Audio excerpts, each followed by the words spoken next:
নির্বাচন প্রস্তুতিতে বিএনপি থেকে জামায়াত জোট এগিয়ে।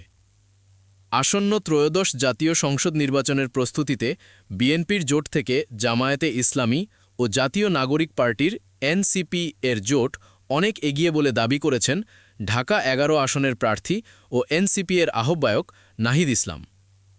শনিবার ১০ই জানুয়ারি দুপুরে রাজধানীর ইন্টারকন্টিনেন্টাল হোটেলে ইউরোপীয় ইউনিয়নের নির্বাচন পর্যবেক্ষণ প্রতিনিধি দলের সঙ্গে বৈঠক শেষে এমন মন্তব্য করেন তিনি। ইনকিলাব মঞ্চের মুখপাত্র শরীফ ওসমান হাদির খুনিদের বিচার না হওয়ায় নিরাপত্তাহীনতা বিরাজ করছে উল্লেখ করে নাহিদ বলেছেন, নিরাপত্তাহীনতার মধ্য দিয়ে মাঠে কাজ করে যাব।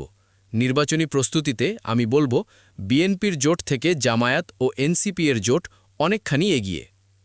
নাহিদ ইসলাম বলেন, ইউরোপীয় ইউনিয়নকে জানিয়েছি লেভেল প্লেয়িং ফিল্ড নিয়ে আমাদের এখন পর্যন্ত আত্মবিশ্বাস নেই।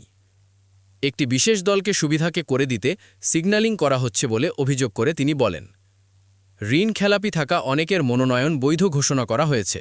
নানাভাবে নির্বাচনী আচরণবিধি লঙ্ঘন হচ্ছে। এ বিষয়ে নির্বাচন কমিশন কঠোর ব্যবস্থা নেবে বলে আশা করি।